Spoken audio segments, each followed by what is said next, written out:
If you're trying to make any kind of meaningful, effective change in your life, you've come to the right place.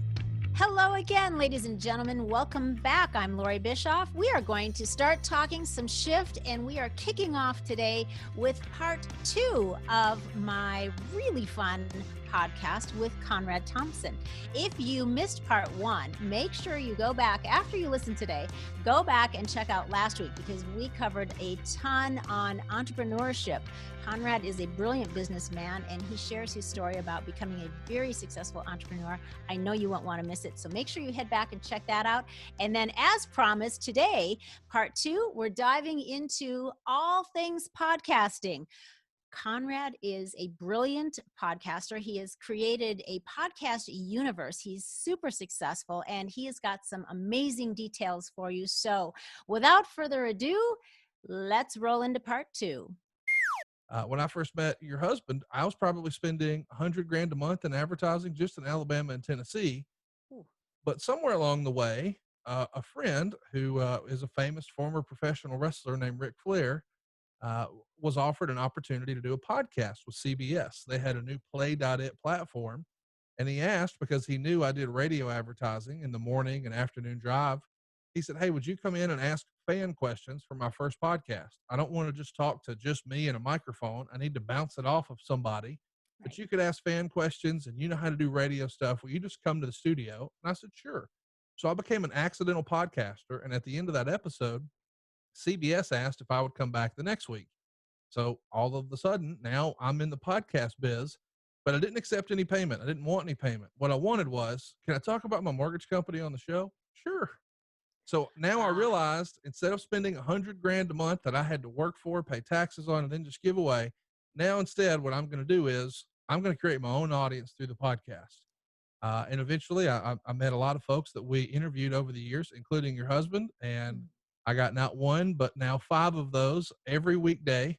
So now instead of buying air in Huntsville or Nashville or Chattanooga for morning and afternoon drive, I'm 24/7 worldwide, and I spend $0 a month doing it. So it was a major net savings, but it also allowed me to go out and get licensed in other states I might not normally be licensed in. mhm. For instance, when I first met your husband, I was licensed in 2 states. I'm licensed in 45 now. So it's really Amazing. leveled up. And because our presence grew, it was easier for us to recruit. And now it's really, really worked. So as silly as it sounds, I grew my mortgage business from about 40 million a month in loan revenue or in loan volume to over 400. And it took a few years, sure, and a lot of recruiting, sure, but a big catalyst was wrestling podcasts, as crazy as that sounds. It's amazing. Yeah, who'd have thunk it, right? I Right. mean, you just never know, but how brilliant just to think about, that whole process when the light bulb came on after you had that wonderful invitation to join Ric Flair, and all of a sudden you're like, wait a minute here. I think I smell an opportunity. And then like you said, you went rogue and you just jumped on it. I think that's amazing. Just Well, amazing. the local radio, market here, I'm very familiar with in Huntsville. And, there's this perception that, well, it's on the radio, a million people must be listening. But then you think, there ain't even a million people here. So how many people can possibly be listening to this? So I did a deep dive on the numbers, and I got my hands on all the ratings books. And I was able to have conversations with people who were media buyers in the area. And I realized that I was paying an astronomical amount for certain stations here in Huntsville for maybe 1,500 people to hear the commercial. If it Mm, was a busy day, maybe 6,000 would hear it. But I realized on this podcast, well, we had like 150,000 downloads the first day. Now, the trouble is, of course, they're not all local. They're not all here in Alabama, but that's no problem because I can get licensed in those other areas. So it was a light bulb moment for me to realize, instead of me paying an astronomical amount to leverage the audience and have another host lend their credibility to my business, what if I built my own audience and then I had built in credibility with that audience? That would be even better than an ad read for a sponsor, because they would know it's me. And right. they listen to me every day at this point, Yeah. and that has really worked. And people do business with you once they know, like, and trust you. Well, Right. my listeners know, like, and trust me. So I'm an easy sell, and it Yeah. has really, really worked. And Yeah. It's probably the best thing we've done in the mortgage biz. It's brilliant. Yeah, I mean, you like you said, you've already developed a relationship with those people. They Yeah, it might already be a one-sided relationship. They feel like they know me. I don't know them yet, but I can't wait to learn more about them and right. ask them questions. Tell me what your goals are. Where are you at now? Where do you want to be? Like, what's your Mhm. long-term goal? And then I can help them figure out the right mortgage solution. Mhm. I love it. All right. So that lands you building this amazing podcast universe. So for people listening to this right now and they're like, okay, I don't have a built-in audience, you know, Right. nobody knows me from Adam. So how do you suggest they start the process of they've got this itch to get on the microphone and talk? Where do they start? What would you say for somebody that's like, I want to do this, but I'm not exactly sure where I want to start? How do I find the right platform?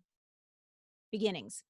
Well, the whole Ric Flair thing was a happy accident for me, but it gave me a crash course in what to do, but more importantly, what not to do. Mhm. And I don't mean to speak ill of CBS, but their format for Flair's show was, well, just do what all the other wrestling podcasts do. So that's what we did. We had a guest on. But the way that works is if you have a project you want to promote, you've got a pay per view to sell, you've got a big book you want to sell, you've got a stand up comedy tour you want to promote, then you're going to go on as many of these podcasts and get as much media as you can. Well, here's the problem with that. If there's 10 wrestling podcasts, they're all going to have the same guest over the course of the month. And that's not very interesting. That's not very unique. You're the same. You're just like everyone else. Mm. That was a lesson for me. It was also a lesson in how challenging it could be to get a new guest every week. And you're probably familiar with that. That Yes. could be really painful where you think you have something and now, oh, well, there's been a schedule change and now we're scrambling. And you do that a few times and I realize, okay, this is not exactly the most ideal way to do this. What would that be? And I didn't know until I was on my couch one day talking to a friend, a mutual friend of ours, Mr. Bruce Pritchard. And Mhm. he had done a podcast before and he did the guest thing and it just didn't work. And it didn't work because there was a sameness to it. Everyone else in the category was doing it. There was nothing that was unique. And whenever, guys like Jim Ross, who also had a podcast and now he has one with me, what people who listen to a Jim Ross podcast really want is they want to hear from Jim Ross. They want Jim Ross's stories. Sure, it's nice to hear him talk to the Ring of Honor world champion, but what they really want to hear is about Jim's career. So once I understood, hey, Ric Flair fans want to hear Ric Flair stories, I adjusted. And then on the couch one day, Bruce Pritchard told me a story, and it started with I asked a question about an old event that happened in wrestling in 2000. And I said, hey, what happened when this group of guys jumped from one company to another? And he turned to me and told me a story, and I was asking questions along the way, but it was roughly an hour long conversation. And at the end, I said, dude, this is a podcast. They said, oh, what do you mean? You can't make money in podcasting. That doesn't work. And I said, no, no, no. What we just did, if we would have recorded that, every wrestling fan in the world would have wanted to hear it. But only I did. Why not? Let's record it, take a stab at it, see what happens. It took several weeks, but eventually he came around to it with the idea being he had an online t shirt store. We'll just promote your t shirts and my mortgage company and see how it goes. And it was dynamite. And what was special about it was different than what everybody else was doing. It wasn't Bruce talking to a current star. It was me and him talking about old stories. Mhm. And current content people these days, what they would say, is your content evergreen? Now, that's a word I've grown to hate because it's a buzzword. But the idea is if we're talking about this year's WrestleMania, well, that's interesting for this long. But then no one Mhm. cares because it's in the rearview mirror. But Mhm. strangely enough, if we're talking about WrestleMania from 1990, 30 years ago, that never gets old. And I realized, okay, it's nostalgia that will sell. And Mm. let's think about who that would really appeal to. Well, if you were a 10-year-old in 1990 and you absolutely loved it, now you're 40 and you're probably a homeowner or want to be. And I realized this is it. So we doubled down on nostalgia. And now I have 5 shows because I have a different flavor. Everybody grew up on a different type of wrestling, whether you a WWF guy or a WCW guy. So no matter what you grew up on, I've got you covered. And we drop it early morning for everyone so they can listen to it on their ride to work. We don't overproduce it. There's not a ton of music. I want it to sound conversational. I want it to sound like you're seated at the bar with me and Eric, and we're just talking, and you're Right. our third friend. And the other Yeah. thing I did that was a little different from everyone else is I changed the dynamic. A lot of times in a host co-host situation, the star does all the heavy lifting and the other guy just clicks the buttons and makes sure it's working technically. But I said, what if the fan, me, the listener, what if I could be the voice of the listener? And when they say something that we fans don't believe, what if I argued back and we were on equal footing? And it became a bit of a show and there would be some fussing and cussing and yelling. But that's what wrestling is, and that's what they love. They love Right. that controversy. And a wise man once wrote a book called Controversy Creates Cash. And it was another Hmm. light bulb moment for me where I thought, this is a good idea. And sometimes people didn't know how to take it at first. I don't know if that rings a bell at all, but Yes. eventually they come around and they realize, wait a minute, it's just a show and people really dig this. We should do more of that. And it works. So I think the catalyst would be if I was looking to start a new podcast right now, what can I do that's different from everyone else? Hmm. What angle or approach will there be that's different from everyone else? And how willing am I to do preparation? That's the other missing ingredient of what I've got going on is before your husband and I click record, I've got 30 pages of notes ready to go. And a lot of people in my space would just click record and then just hope the words fall out of their mouth. Well, Yeah. that's not how you would go sell somebody anything. I knew that from a lifelong sales training situation. I need to know, I need to be more prepared than they are. I have to know what story I'm telling. What am I Yeah. selling? And that preparation and then looking for a niche that doesn't exist right now. How can you be different? That'll make you stand out. And then how much preparation are you willing to put into it? No one wants to hear you and stutter for two Yeah. hours. What they want to Right. hear is good content. Give me what I'm looking for without a lot of nonsense. And if you can do that, your podcast will work. I love it. Yeah, that's so that is so key what you just said about being different because this whole field of podcasting has just burst so wide open over the last 10 years and it's getting to be a crowded field. I read things that say, "Oh, it's still wide open. There's still plenty of room." And that may be true, but I think um it's getting crowded and I think it's so important what you just said to try to find your angle, what's unique about maybe the content is something that isn't so unique, but your approach to it and how you're going to deliver it, how you're going to share it could be unique. And then preparation, because you're right, if you're not prepared, you end up with, like you just said, a lot of hemming and hawing and surface dialogue. Boy, when I skim around to check out different podcasts, if I'm not grabbed in the first literally 2 minutes, I'm out. And maybe if it's somebody that I was like, well, I really thought I'd be interested in this subject or this person, so I may, forward in like 5 or 10 minutes and give them another chance, maybe. And if I'm still going, I'm bored. You haven't given me any information that is compelling. If it's not compelling in some way, really quick, there's just too many other places to go where it is. So but being compelling and having good information that you're able to deliver effectively does require preparation. I would feel so uncomfortable if I especially inviting a guest on. So now you're taking up somebody's time and you're putting in the effort to do this and to not have some framework on what what the goal is, where you're going, what do you want to leave people with? I would be mortified to jump on the microphone. I'm sure there are people that can do it. I'm not one of them. I have to do a lot of preparation, but that's the only way that I feel comfortable and I feel like I can deliver something that's, valuable and effective. Well, the word I like to use is care, and it's an old Mhm. cliche, but people don't, care what you know until they know that you care. And when the listener knows that I care about their time and I'm asking the follow-up question that they wish they could ask. And I get that tweet a lot where people will say, "Oh, I was hoping you would ask that." And then when he said this, as soon as I thought that, you asked it, Conrad. And when they feel like, hey, we're in this together, and that sort of engagement exists. I guess that's another thing we should mention. Social media engagement is huge. And one of the building blocks of what we did with my podcast network is we would not pick the topics. Very early on in my career of sales, I learned a phrase that we say in the South: telling ain't selling. I'm not going to tell you what you need. I'm going to ask. And so I'm going to ask questions that take you from very generic to very specific, and then we'll get to a buying decision together. But I've got to ask and see what you're in the market for. Well, rather than us guess what do they want to hear, we just started running polls on Twitter. and we would direct all the traffic from our listenership. Hey, go check us out on this Twitter account handle and tell us, which one you want to hear. Here's the topics and here's what we might talk about. So we preview each topic. And then what did we do? We build our social media platform. We've got more follows there. We've got more engagement. And then they started sharing it with their friends. Hey, remember when that happened? We were there at that show. You got to vote for this one. So that sort of grassroots campaign allowed us to really grow a big show with zero ad budget, but it was all through just being engaging there and doing that poll. And the other thing we did is everyone else in our space, they create one podcast graphic and here's our show logo and we're off to the races. We actually employ a guy who just does graphics for our show. And every single show has a new piece of cover art and we push it as that week's topic. So that way it stands out. It doesn't feel like just another 83 weeks with Eric Bischoff. No, this one is a whole new thing. And people really like that. It stands out. It tells a different story. It's eye catching. It's attention grabbing.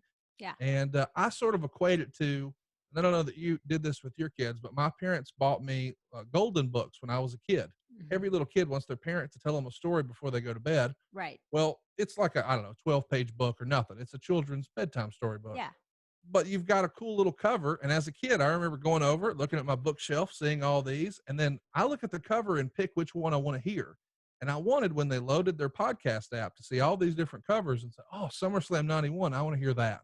But if it's the same graphic over and over, it has the sameness to it. So I wanted any little thing we could do like that to stand out and make a difference. And that actually paid off. Ooh, that's such a great, I mean, I know that it's not like I don't know that you do that, but I hadn't really considered applying it to my own initiative here. So I'm taking notes, Conrad. Good point about the golden books too. It's like the way people pick wine, right? Like they look and they go, well, that's a cool label. I think I'll take that one home today and enjoy that bottle. But that's true with everything you buy at the grocery store or anything on shelves. I mean, they're all Right. fighting for shelf space, and you can have a great Visual. product, but if the packaging sucks, is anybody going to buy it? So I've got to have good packaging. Yeah, I love that. That's a great note. Okay, so we've got, being different, trying to have a unique approach to your content, obviously being well prepared. Um, uh, Consider if you've got any kind of a following on social media, asking your followers, your friends and fans, or whoever they are, some feedback on some subject matter and seeing what they think about it. That's a good thing to do. Um, all right. And then some compelling visuals for make it interesting, make it entertainment, draw some eyeballs your way. Okay. So what do you think about things like how long should your show be? Is there like a magic number? How often should you put out content? Is once a week enough? Should it be more? Some of those fundamental basics. Well, it comes down to this. I think, you've got a few different masters to serve. Your husband and I have been very fortunate. I think the show that dropped today, we had 20 commercials on, which might be a podcast record. Yeah. So for a show like that, we need to go as long as we can because we've got to fit them in there. But when we first started podcasting, we were told by the experts, don't go more than an hour. Don't plug all your stuff at the top, plug it at the end. Whatever you do, don't curse. And I just said, you know what? That ain't what I would want to listen to. So Right. I am uniquely qualified in this wrestling space because I'm the target demographic. I'm 39 years old. I grew up watching wrestling. I am a homeowner. I check all the boxes for the type of guy I would want to be listening to my show. So I knew what I wanted to hear. Mhm. I wanted to hear the guys talk like they normally talk. And that meant if there was some colorful language, okay, so be it. But I wanted to be, I think the word is authentic. It's real. And if it's the way they really talk, that's what we want. That's not something we have to sugarcoat or dress up. That realness will translate. And it Yeah. worked for us. We also plugged all of our stuff right up front because I know that that's where advertisers want to be. And guess what? I'm the one putting in the time. I'm plugging my stuff right up front. And they told us not to do that. They also said you should do the Joe Rogan model and lump all your ads up front and don't interrupt the show. But that's not the way the rest of the world works. Rogan does it, but no one else does. Advertisers pay a premium for a role. Now, if you're starting out without advertising and that's not a goal of yours, none of that really may be even applicable. But that was a goal of mine to generate as much revenue through advertising as we possibly could. So that was something we had to consider. But I would ask yourself, how often can you be consistent with it? You will lose listeners and you will lose faith and confidence if they are used to hearing you on Mondays and then one Monday you're not there. You're out of sight, out of mind. You need to be there consistently. So if you say you're going to do it daily, you need to do it daily. If you say you're going to do it once a week, you need to do it once a week. But I can't give you like the rule of thumb. I would say the show should go as long as it should. And that sounds silly, but I've had some topics with like Bruce where we would go 5 hours on a single topic. But I've had other shows where we go 50 minutes and I fill the other 10 minutes with commercials because there's just not a lot of meat on the bone. I don't want to podcast and record just to sort of check a box, just to fulfill a contract and say that I would. I need it to be compelling, good stuff. And when it's not, I might actually hurt myself by going a little longer. When people start to think that your content is skippable, you're going to lose. Now, there are some little tricks I would recommend, and this is just me. I would drop my podcast before anybody was awake. You don't know how people are consuming stuff anymore. Certainly during the COVID era, things are different. But people used to have to get up early and they would, take a shower and brush their hair and put on real clothes and get in a car. So, maybe they're not doing all of that anymore since everything's Zoom. But some people would listen to our podcast on their Alexa while they're getting ready in the morning. Others would listen on their ride to work, on their morning commute. So I was conscious of all that. And I was conscious of the fact that if it's a smaller file size, and you can do that through a variety of ways. You can change the file type, you can change the bit rate, but you can also adjust the length. So if it's shorter and people do hit the subscribe button, your phone, depending on how much storage you have on your phone, might automatically download it, or it may wait and require you to click the button because it's a large file size and they don't want to ruin your data plan. But if it's small enough, you may go ahead and lump it in there. Now, some people play that game. I decided not to, because if I have a bunch of listeners, but they're not really listening, so I get credit for the download, but they're not really listening, then I may sell some really great ads once, maybe twice, for a high dollar amount. But if those ads don't perform because no one's really listening, it's on everyone's phone, but no one cares, and they're not really performing, they won't be back over and over and over. So what I'm looking for is a group of annual sponsors who know, hey, Conrad and Eric are going to do a good job for us and give us ad results every week. Well, I've got to have good content.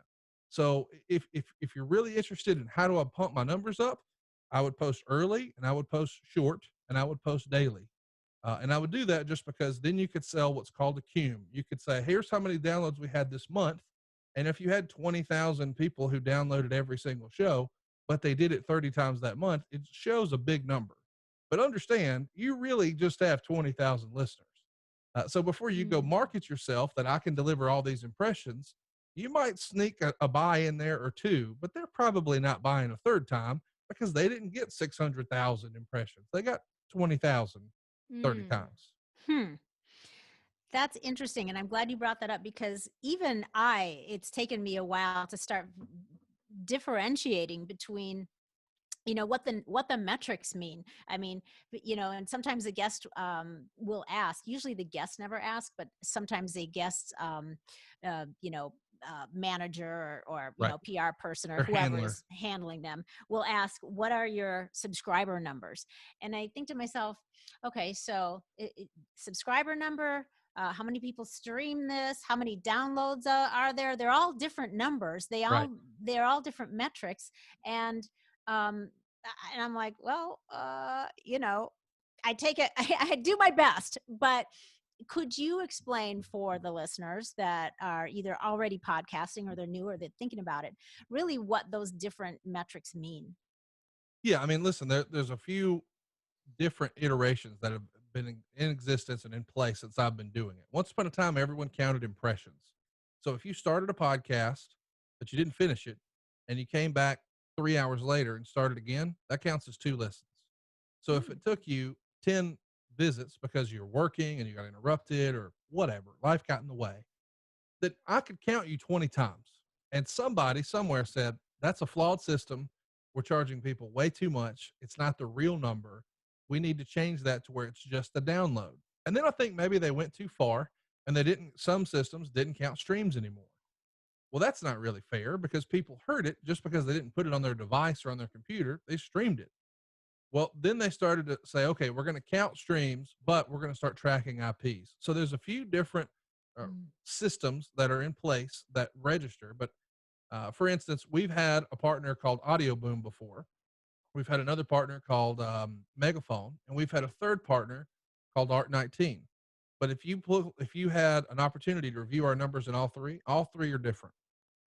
I really believe there is no hard and fast yet. I mean, a lot of people are going to hang their hat on their subscriber count, but I don't think that's really the metric. I think the move is judge me on my engagement, judge me on my performance. If you're going to advertise with me, give me 6 weeks to sell your stuff. And at the end of that, I'll be a great partner for you, or you can scratch me off your list forever. Mhm. But I learned very early on, it doesn't matter how many people are listening. It matters how many people respond. And I learned that from terrestrial radio because one of the first radio stations I bought that really started all of my advertising bonanza was a tiny, and I mean tiny, AM radio station here in Huntsville, Alabama. It was sports talk. And I had tried radio before on like a top 40 station that was mostly female. And they had big production and sound effects and fancy scripts. And I made $0. I just flushed $3,500 down the drain. And I Gosh. decided, you know what? Mortgage advertising on the radio doesn't work. It's not for me. But then I had a local DJ, a sports jock, come in and say, "So, hey, what kind of yield spread y'all looking for on your loans?" And that's an inside baseball word in finance. And I said, "Wait a minute, what'd you say?" And when he said my verbiage to me, I thought, "Wait a minute, he knows what I need. Give me your best package." That's a tiny station, so his best package was like $1,200. But for $1,200, I owned his station. And the very first day, he said, "Just call in and we'll just talk about mortgages." So we did. And when I hung up, I looked down and the phone lines were lit up. This is an old school phone system where you could see the different Mhm. lines, and they blew up. And I paid for my first year in my first week of advertising on his station. Hmm. So I was like, wait a minute, I'm in. But what I couldn't really wrap my head around was there's not a lot of people listening to this show. But I didn't need a lot of people listening to that show. I needed a certain amount to respond. So if a million people hear and a fraction of a fraction of a fraction of 1% respond, or the same number of people respond with 1,000 listeners, the result is the same, except the barrier to entry, the cost of the advertising is woefully different. So I was no longer interested in how many people are going to see this. I'm more interested in how many qualified buyers are there for this product that will actually respond. So a lot of radio stations, here's what you'll see. Everyone who's going to come pitch you or present to you, they'll say, "Oh, we're number one in our demo." What does that mean? They Yeah. could say, "Well, our demo is persons 12 plus." Well, there's not a lot of 14-year-olds who need a mortgage. I don't think you can legally get one. Right. But at the same time, other stations will come in and they'd say, "Well, we're number one in our demo." Well, what is your demo? 39-year-old housewives who have cats. Okay, well, that's not exactly who I'm looking for either. So what is number one in your demo mean? But my point is people play fuzzy math with the numbers to always make it look like they're number one in their product or service. But at the end of the day, my metric has always been the dollars. I don't want to hear the numbers. I don't want to hear the downloads. I don't want to hear the streams. What are we willing to pay? And what type of return do you need? And we're going to get it for you. And that attitude has made mine and your husband's podcast the highest grossing wrestling podcast in all the land. There are podcasts that have more downloads, but there's no podcast that generates more revenue. And that attitude, if you're really trying to get into podcasts for money, that's the way you should do it. Hmm. Awesome. So, if somebody wants to get into podcast for money, though, uh, what do they need to know about how long they could anticipate that taking? Because, I mean, granted, the genre that you guys are in, came with a built-in global audience. Now, most people, Sally Mae Jones sitting at home, or Johnny Smith is going, I have 20 followers on my Twitter feed and a handful of friends. How can I make money podcasting? Or how long is it going to take me? So my point is, in the podcast world, most people are not probably in it for the money, right? Right. Because most people are not going to make significant, let's say, any significant amount of money. So you really have to be in it because you are passionate about sharing something that you want to share with people. That Well, I'm glad you said that because I'll be honest, I didn't get into podcasting for money, but here's what I Right. knew. I needed someone who had a big platform who could promote on social. I needed a Ric Flair. I needed an Eric Bischoff. I needed a Jim Ross. These guys were made men in that category, and anything they did was going to get a little bit of an opportunity just based on name recognition alone. Maybe the show's not the best thing in the world, but people will give it a listen because it has their name attached to it. When I started podcasting, I had 0 followers. I didn't have a Twitter, but it grew over time through the shows. But my plan all along was I'm going to leverage the audience that they already have built in place to sell mortgages. So podcasting is not and will never be my full-time income. I wanted to develop a platform to support my existing business. And if you're an entrepreneur and you don't have podcasts and you don't create content, you're missing the boat. You should tell your story on Twitter. You should tell it on Facebook. You should tell it on YouTube. You should tell it on Instagram and Snapchat. You should also have a podcast. And I think TikTok, or maybe TikTok's not the answer, but a vertical video, and YouTube is starting to do that. Vertical video that you're watching on your phone will be the next big thing to pop off, in my opinion. And I think that you need to have that for your business. Not just here's our hours. That's the big thing when I'm talking about mortgage. I don't talk about we do FHA and VA and conventional. Of course we do all that, but so does everyone else. I Right. want to tell a story. And the story and the way we advertise our mortgage company is we just helped an engineer in Hazel Green with 5 kids and 7 credit cards that were maxed out make this the best Christmas ever. We knocked out all their credit card debt, showed them how to skip their next 2 house payments, which is their single biggest bill, which sure will come in handy right here during the holidays. And come January, when he makes a new payment, he's not on a 30-year loan anymore. Now he's going to pay his house off in half the time with cheaper monthly payments. And if you've got credit card debt, if you're in a 30-year loan, if you'd like to have the best Christmas ever and skip a couple of house payments, get a head start on your New Year's resolution to save money right now at blah, blah, blah. So I'm telling a story. I'm not saying he got this interest rate, he borrowed this much, he's going to get this kind of APR. That's what it is. But I want to talk about what it does. Like, what are we doing for people? How are we helping them? Why did they need to do this? Not necessarily how much air was in the tires on this plane. When the plane landed, it landed in Waikiki Beach. That's what we want to talk about. The sand and the sun and the water, not the Nice. seatbelts on the freaking plane, not what to Right. do in case of emergency. So I talk about the why a lot. And so my advice would be, if you're an entrepreneur, put yourself out there, but not about how people do business with you, but how you help people, because everyone's the hero of their own story. And if you're helping them be the hero of their story, they get to retire on time. They don't have to saddle their kids with student loans. Now you're winning. And my advice would be, if you've got a product or service like that and you have a passion, mine happened to be, I grew up a big wrestling fan. I built a wrestling audience to sell them mortgages. I get that most people would say that doesn't translate, but here's the real reality. If I did a mortgage podcast, how many people would listen? So I have to be honest with myself. How many people would listen to that? So if you're passionate about golf, what's John Daly doing? Has anybody approached John Daly with a business plan as to how to make money? The reason I focused about how to make money through podcasting is I had to have a real plan of, how do I lure an Eric Bischoff into doing a show with me? I had to have a business plan. How do I get a Jim Ross to do 2 months worth of episodes with me? He's got to have a business plan. So I had to have a real business plan to keep these guys engaged and interested in dedicating the time and effort and energy, and having a hillbilly from Alabama yell at them. They had to understand, I'm getting paid for this on the other side, right? Right. Right. So that's sort of the idea. Is, I think the takeaway should be, how do you cross your passion, which might be golf or cooking or whatever. But like, there's great barbecue podcasts out there, but there are even bigger names in barbecue who don't have a podcast. Well, why not? Maybe no one has approached them with the right product or service and the right business that they could sort of tie together. But I think it's possible for you to take your passion and marry it with your business and really blow it up. And I think I'm proof of that. Mm-hmm. And so, just to be clear, the scenario that you just kind of laid out, you're talking about if you want to have like a co-host, right? A regular co-host with you. So that's a little bit different than if you're going to be flying solo and you're just trying to attract Sure. quality guests, right? Yeah, that would be totally different. But at the same time, what we're trying to do is, if we're trying to attract quality guests, we've got to find a way to Yeah.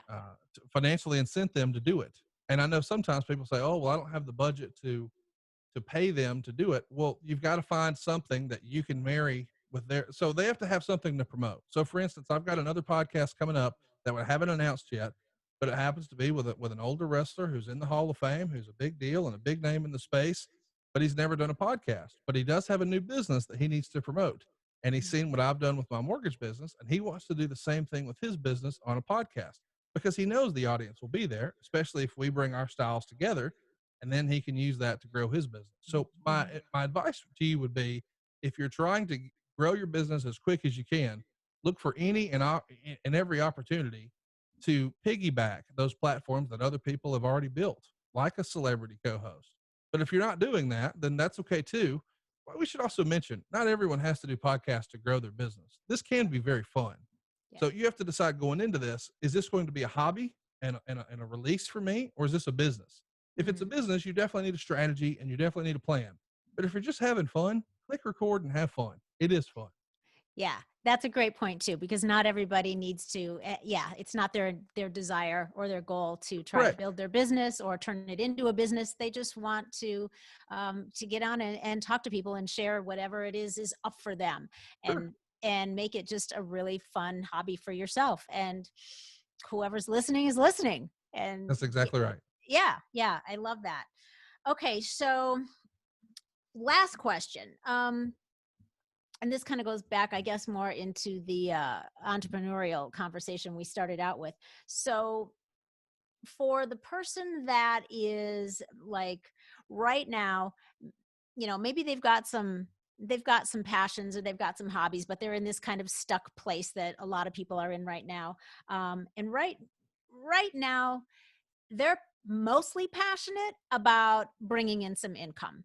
That is their biggest passion right now. I just want to be able to bring in some income, take care of my family, pay my bills, whatever.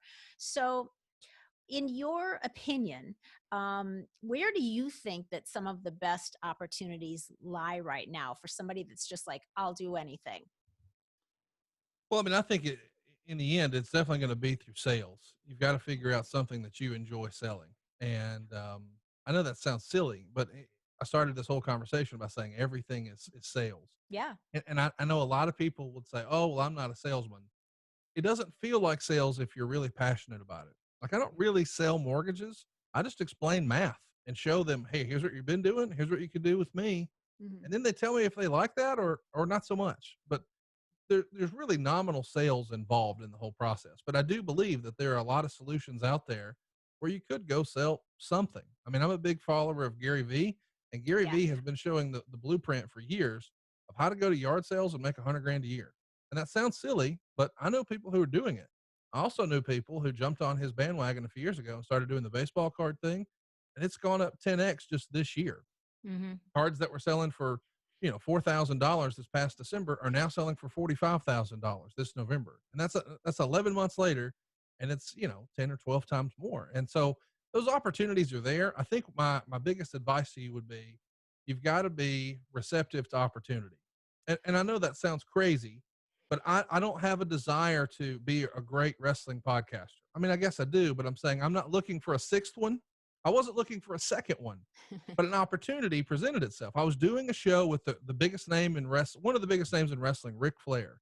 But I saw opportunity in a name that most wrestling fans didn't know, in Bruce Pritchard. But I knew the content was going to be so good that this could be an even bigger hit than the bigger name of the two. So I Hmm. saw that opportunity and I took it. And I saw opportunity with your husband and I took it. No Hmm. one is going to come around and say, you know what? It's your turn to be successful. So we're just going to let you have all the success now. You've Yep. got to be ready to walk through those open doors. And when you see that opportunity, go seize that opportunity, because a lot of people will not. They'll just be on their heels and rest on their laurels and woe is me. I've Hmm. never met a happy, successful, financially independent person who was negative and lazy. That just doesn't Yep. happen. Yep. And I know lots of successful people who aren't happy. I don't Right. want that. And I know lots of people who are happy who aren't successful. To me, I need them to go together. I want to be Hmm. happy and successful, one without the other. And I get, oh, I'm rich in spirit. Okay, cool. I would rather not be poor if that's an option. Right. so, I so agree. if I I, can do both, I'd like to do both. And so I found yeah. a way to have fun and be happy, but also be successful. And you just got to define what your definition of success is, Yeah. because it's not always what's on a 1099 or a W-2 or a K-1. You got to be ready to look forward to the day. And I'm looking forward to the day, and I'm looking forward to tomorrow. Right. I couldn't agree more with so many of the things you just said are the same things that I say so many times to my clients and my listeners too. I completely agree with that. everyone's got their own definition of success. Mhm. But you got to have one. Figure out what yours is, and that's going to be Yes. based on your value system, and what life is about for you. So don't take somebody else's definition and then try to fit that into your life. If it doesn't fit for you, it doesn't fit. So you really have to do some soul searching and decide what's important to you and what you think would really make you happy. Yeah, because it's not just about the money, but Oh, no. money is wonderful because you can help so many people when you have the money. When you have more money than you need, you can help a lot of people, and you can be a Yeah. generous contributing person, which is very fulfilling for a lot of people. It just provides a lot of peace of mind, Yeah. like money is essentially a scoreboard for some things. I get that in terms of how your business is doing or how your podcast is doing or how sales are going. But the Mhm. things that excite me the most are never revenue attached. You got to ask yourself, what really gets me excited? And Mhm. when you know what that is, if you can really find that and achieve that, because that's what we're really here for. We're here for achievement and accomplishment. We want to check boxes. We want to reach milestones. We want to make progress. We want to be better today than we were yesterday. And on some level, nobody really knows what their checking account balance was in December of 98. And it won't matter what your checking account balance is in December of 2028. It's Mhm. irrelevant. What does matter though is, did you have fun? Did you feel fulfilled?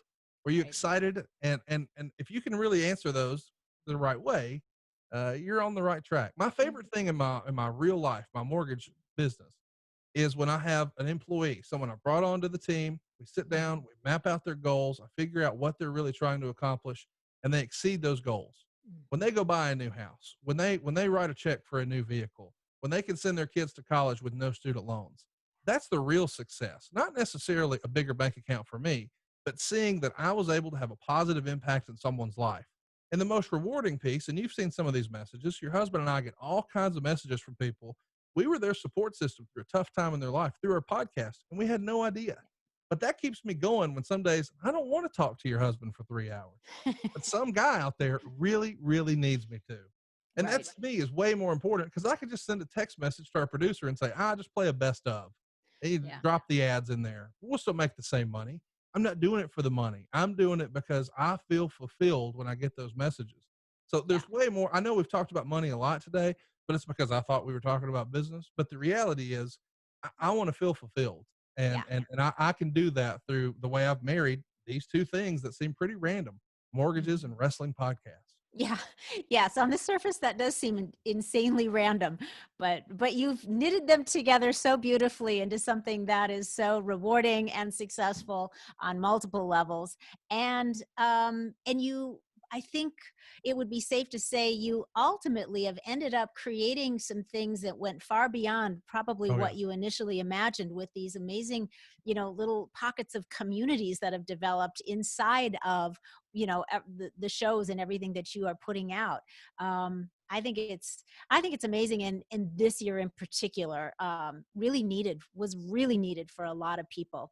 I've heard from them myself, so I know firsthand it's meant a lot for people. So my hat is off to you, Conrad, because you've built an amazing podcast universe. So well, I appreciate you saying that. It's weird that I've had such a unique 2020 experience because you started the show and I start all my conversations, for the last several months where people talking about how terrible 2020 is. This is the best year of my life.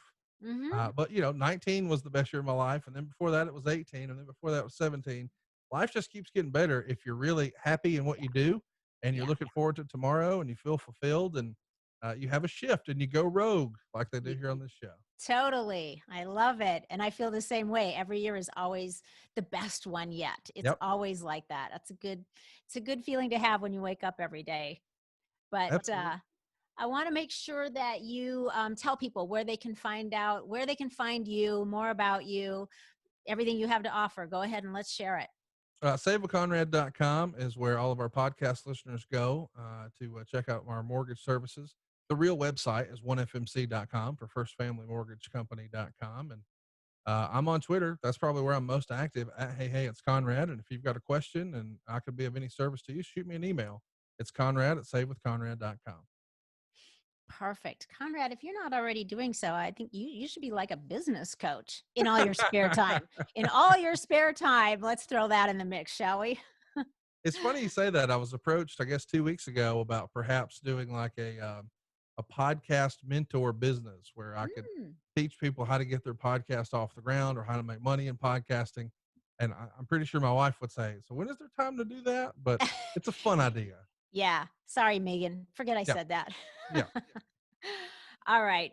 I'm going to let you go. Thank you so, so much for hanging out with us and sharing all of this really, I think, really valuable information. I know that people will probably really find it interesting and maybe give them some ideas and some encouragement to jump in, see what happens, right? Yeah, you know what? That's the big takeaway for me. I would say, hey, why not me? Even though I do have some pretty successful podcasts, I have zero formal training or experience. I didn't go to school for this. I didn't read a book on it. I didn't have a mentor. I cared and I worked really hard. Same thing with my mortgage business. I'm a community college dropout. I didn't go to school for this. I don't have a finance degree. I had people who cared about me and showed me the ropes, and then I outworked everybody in the room. I was the first one in and the last one out, and now I don't have to be, and that's a great spot to be in. But you Mm-hmm. don't have to wait for someone to sort of anoint you to be successful. The best way to learn and the best way to get out there is to just do it. And the Yep. first step is to just take action. When I was in sales, I used to do door to door sales. And my dad would say the toughest door to open is your car door. And, later when we did a lot of telephone work, he said the heaviest thing in your office is the receiver, the plastic phone receiver. And so it's just a mental block. You've got to Yeah. make the decision. And when you make the decision that you're going to be successful and you train your brain with the right type of thinking and you eliminate the negativity and become laser focused on your goal, you will reach it. It's worked for me, and I'm a hillbilly from Alabama. It'll work for you. And there you have it, folks. Word from the podcast king himself, amongst other things. So just remember, everybody, the key to, well, reinventing yourself requires your adaptability. You have to be willing. You've got to be adaptable. You have got to be able to adjust to new conditions. And so, use this year. There's still a few weeks left. Adjust, get yourself mentally in a different mindset going into the new year. If you haven't already done that, it's not too late. Get prepared now so that you can stretch. Be willing to pursue new paths and be open to new opportunities. It's going to be here in a minute, and it's not too late. So just I hope all of this inspired you, and I really encourage you to check your attitude, shift your mindset, and be willing to jump in. And even if you're scared, just jump in. What's the worst that can happen? If you would like some guidance getting unstuck and leveling up any aspect of your life, be sure to head on over to LoreeBischoff.com and you can find out what private coaching with me is all about. I will be happy to help you get unstuck. Trust me, I have a few tricks up my sleeve. It's worked for a few other people, so give it a shot. Make sure to subscribe if you haven't already, and we would really be grateful if you would leave us a rating and a review. Those reviews help inspire other people to check it out too and hear all of the good shift that we are sharing here on We're Talking Shift. Until next week, stay feisty, my friends. Stay fluid and go make some epic shift happen in your life. That goes for you too, Gary V.